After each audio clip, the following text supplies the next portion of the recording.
What's going on, everybody? Kalipa's Tech here, coming back at you with another video. In this video, we're going to be going over why you might not want the Samsung Galaxy A13 LTE. Now keep in mind, as the name suggests, this is the 4G only version of the Samsung Galaxy A13. There is a Samsung Galaxy A13 5G, but that's a completely different device. Now the Samsung Galaxy A13 LTE is an interesting device that has a lot of strengths, but also a lot of drawbacks. It's not a bad phone per se. In fact, it has a lot of qualities that are actually pretty impressive. Like, for example, it has a quad camera setup, which is not something you see every day in a lower end phone like this. And it also has a ridiculously good display for what it is. So this phone definitely has a lot of strengths, and depending on your situation, it might even be the perfect device for you. But again, it does have a lot of weaknesses too, so I'm going to be going over some of those to give you a better idea of what to expect if you get it. Now, if you want to learn more about its specs and features, be sure to check out my full review of this phone on the channel. But with that being said, let's get into it.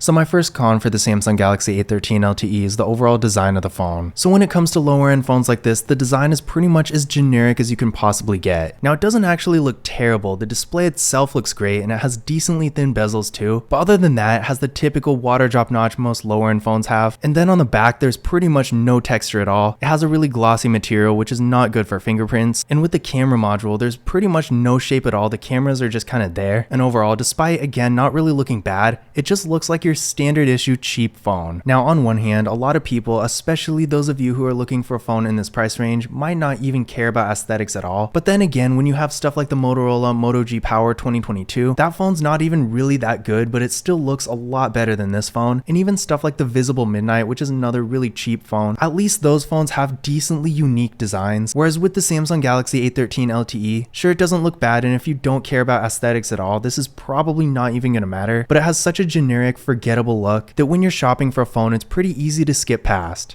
My second con for the Samsung Galaxy A13 LTE is there's no screen recorder. Now, I don't know how many people actually use this feature. I personally use it all the time, but that's just me. But regardless, a screen recorder is such a basic feature. So with a phone like this that doesn't have a screen recorder, it's almost like having a phone that can't take screenshots. Sure, it may not be something you're using constantly, but again, it's such a simple feature and pretty much every phone nowadays, even the really low-end ones, has it. In fact, for example, I have a TCL 30Z that I got for less than $40, and that phone can make screen recordings, and meanwhile this phone still can't make screen recordings. And granted, this isn't really a high-end phone either, but it's still, at least in theory, supposed to be a lot higher end than a $30-something phone. So again, whether you actually use screen recordings or not, seeing that this phone doesn't have such a basic feature is definitely a disappointment. My third con for the Samsung Galaxy A13 LTE is the materials. Now this is kind of like the design, it's not really terrible, I've definitely seen a lot worse, and the phone itself doesn't feel like it's gonna fall apart or anything, but that being said, even for an entry-level phone like this, the materials still feel pretty cheap. The phone is made entirely of plastic except the display, which is glass, and while this isn't really surprising, I mean pretty much every entry-level phone is gonna be made of plastic, this specific plastic just feels a little bit cheaper. Like I said earlier in the video, there's pretty much no texture on the back, it has a really glossy finish, which again does pick up fingerprints pretty easily, and the phone as a whole doesn't really have a lot of weight to it, and this is going to make it feel even lower end. So overall, again, a lot of people looking for phones in this price range kind of know what they're getting into, but there's still plenty of phones in this price range, like even this phone's predecessor, the Samsung Galaxy A12 for example, that just have better materials and build quality. So if you are used to something like that, then the materials and overall quality might be a bit of a disappointment with the Samsung Galaxy A13.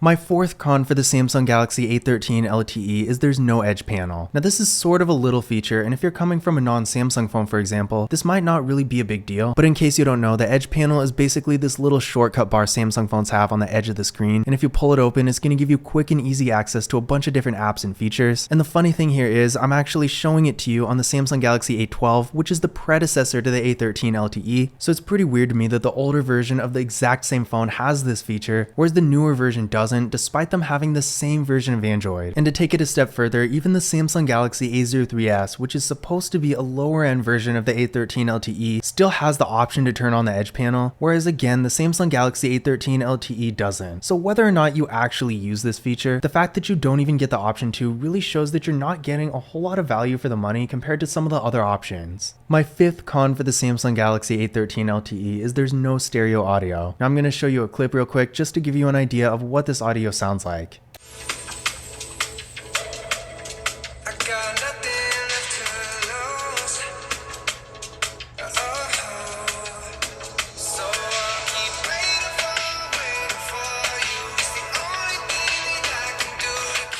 So in general, the quality of the audio from the speaker it does use isn't really terrible, but again, we're still only getting audio out of one speaker, which is definitely not ideal. Now of course, the simple solution is just to use headphones or a speaker, but sometimes that's either not an option or maybe you just don't feel like using them. So in that kind of situation, it's definitely a bummer when your phone speaker itself doesn't give you good audio, and this is pretty much gonna be the case when you're only getting sound out of one speaker. So if you're consuming a lot of content and you don't always like to use headphones, then this is definitely something to keep in mind when you're considering this phone. Now my sixth con for the Samsung Galaxy A13 LTE is there's no NFC. This is one of those things that's probably not going to be the biggest deal for everyone, but if you do like to make mobile contactless payments, then keep in mind that with this phone, since there is no NFC, you're unfortunately not going to be able to do that. Now to be fair, not every phone in this price range is going to have NFC. In fact, I want to say most of them don't, but so many of the other Samsung Galaxy A series phones do have NFC that I was kind of hoping that all of them would, but as we can see with this phone, unfortunately that's not the case. Now last but definitely not least, my seventh con for the Samsung Galaxy A13 LTE is the processor. This is probably the biggest weakness of this phone. In fact, it's probably one of the worst Samsung processors I've seen in 2022, and it's really too bad too because with such a great display, I mean having a 1080p display in this price range is not something you see every day, and it really just screams content consumption and mobile gaming. But unfortunately with this processor, if you're doing a lot of that stuff, you're probably not going to get the best experience here. So with this phone, we're getting 4GB of RAM with the Exynos 850 processor.